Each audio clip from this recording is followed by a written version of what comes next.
آپ لوگ مروڑا کے لوگ، آپ کو بالکل بھی پسند والا لطیفے کا نہیں پتا میرا خیال ہے، اس لیے آپ کو مزہ نہیں آ رہا اس میں. وہ ایک آدمی نا کہیں رشتہ لینے کے لیے گیا، سنو پھر مزہ آئے گا، یہ بالکل بھی پسند نہیں. ایک آدمی کہیں رشتہ لینے کے لیے گیا تو لڑکی والوں کو لڑکا پسند نہیں آیا. لڑکا گھر آ گیا واپس، تو لڑکی کے باپ نے لڑکے کو فون کیا. لڑکے نے فون اٹھایا، جی ارشاد. تو کہنے لگا بیٹا آپ ابھی ہمارے گھر آئے تھے نا میری بیٹی کے رشتے کے لیے، آپ وہی بات کر رہے ہیں؟ اس نے کہا جی میں وہی بات کر رہا ہوں. بیٹا میں آپ کو یہ بتانا چاہتا تھا کہ آپ مجھے بالکل بھی پسند نہیں آئے. اس نے کہا ٹھیک ہے انکل کوئی بات نہیں، اگر میں پسند نہیں آیا آپ نے انکار کر دیا، کوئی ایسی بات نہیں. اس نے کہا بیٹا بات تو سنو، ابھی فون نہ رکھو. بیٹا ہم نے آپ کو انکار کیا ہے، میں آپ کو دل سے بتاؤں ذرا بھی پسند نہیں آئے آپ. اس نے کہا ٹھیک ہے انکل آپ نے بتا دیا نا میں پسند نہیں آیا تو ٹھیک ہے میں رشتہ نہیں کرتا، ختم ہو گئی بات. بیٹا ایک میں فون نہیں رکھنا، ابھی ایک بات سنو. دیکھو کہیں سے تھوڑا سا بندہ پسند آتا ہے نا، کوئی پرسنالٹی پسند آتی ہے، کسی کے بات چیت کا اسٹائل، کسی کا خاندان، کسی کا پیسہ، کچھ بھی پسند نہیں آیا ہمیں آپ. اب اس کو آنے لگا غصہ، وہ گالیاں دینے لگا. اچھا تو جب وہ گالیاں دینے لگا نا تو اس نے کہا ایک منٹ میری وائف سے بات کریں. اب لڑکے کو خیال ہوا شاید اس کی وائف کوئی صحیح بات کرے، تو وائف نے فون اٹھایا. بیٹا ایک منٹ ذرا میری بات سنیں.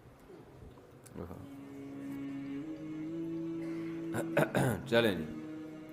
تو لڑکے کی تو اس کی جو ماں جو صاحب کی بیوی ہے نا اس نے فون کیا. جی انٹی کیا کہنا چاہتی ہیں؟ دیکھو بیٹا مسئلہ یہ ہے کہ آپ مجھے بھی بالکل پسند نہیں آئے. اس نے کہا آنٹی یہ بات انہوں نے بتا تو دی تھی. کہہ رہے نہیں، میں نے کہا شاید آپ سمجھ رہے ہو کہ مجھے آپ پسند آئے ہو، تو میں نے کہا میں کلیئر کر دوں کہ مجھے بھی آپ بالکل بھی پسند نہیں آئے. تو آنٹی پھر کیا کروں؟ کہہ رہے کہیں سے کچھ بندہ سمجھ میں آتا ہے نا. اچھا چلو میری بیٹی سے بات کرو. وہ خوش ہو گیا شاید یہ کچھ کرے. بیٹی نے کہا آپ میرے رشتے کے لیے آئے تھے، مجھے بھی بالکل بھی پسند نہیں آئے. اس کو آ گیا غصہ اور یہ گالیاں دینے لگا. گالیاں دے کے اس نے فون رکھا ہے. اتنے میں ان کا فون آ گیا جن کو یہ پسند آئے تھے. سمجھ میں آ رہی ہے؟ کہیں اور بھی پیغام بھیجا تھا ان کی طرف سے، ہاں والے کا فون آ گیا. تو اس نے جب فون اٹھایا نا لڑکے نے، لڑکی کے ابا نے کہا آپ ہمارے ہاں رشتہ لینے کے لیے آئے تھے؟ اس نے کہا تمہاری ایسی کی تیسی. گالیاں دینے لگا نا. وہ حیران کہ یار یہ بول کیا رہا ہے. کہہ رہے بیٹا بات تو سنو. کہہ رہے نہیں سنتا میں تمہاری بات. گالیاں دینے لگا. کہہ رہے بیٹا ایک بات سن لو. کیا بات ہے؟ کہہ رہے بیٹا ہمیں آپ بہت پسند آئے تھے، لیکن آپ کا جو لب و لہجہ ہے نا اس کے بعد ہمیں آپ بالکل بھی پسند نہیں.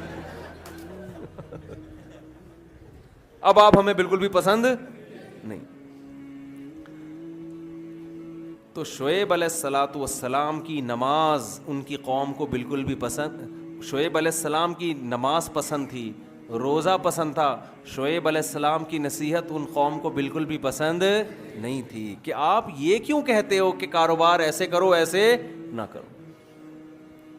ہمارے حضرت مفتی رشید احمد صاحب رحمہ اللہ تعالی جو تھے، وہ بھابھی کو پردے پہ بڑا زور دیتے تھے کہ بھابھی دیور سے پردہ کرے. ہے نا اسلام میں سالی بہنوئی سے پردہ.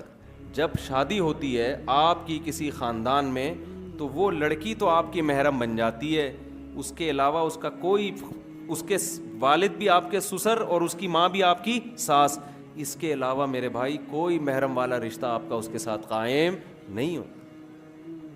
گھروں میں پردہ ختم ہو گیا. آپ سے کوئی پیسے بڑھانے کی بات کرے آپ کان لگا کے سنو گے کیا کہہ رہے ہیں. کوئی آ کے بتائے نا ایک نیا بزنس آیا ہے، کان لگا کے سنو گے. کوئی آپ سے کہے یار تمہارے گھر میں پردے کا نظام نہیں ہے، یہ غلط ہے، اللہ ناراض ہوتا ہے، کیسے آدمی دھتکارتا ہے. بھائی کوئی اور بات کر یار، یہ کیا ٹاپک لے کے بیٹھ گیا یار، یہ تو مولویوں کی باتیں، تو کہ ادھر سے کہ فضول باتیں کر رہے ہیں. ہوتا ہے کہ نہیں ہوتا؟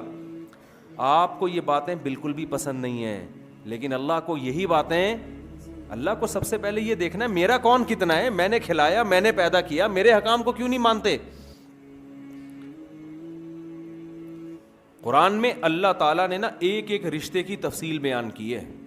پردے کا جب حکم آیا نا تو اللہ نے بتایا کہ عورت اپنے باپ سے پردہ نہیں ہے، اس کا اپنے بھائی سے نہیں ہے، بھتیجے سے نہیں ہے، سسر سے نہیں ہے، شوہر سے نہیں ہے.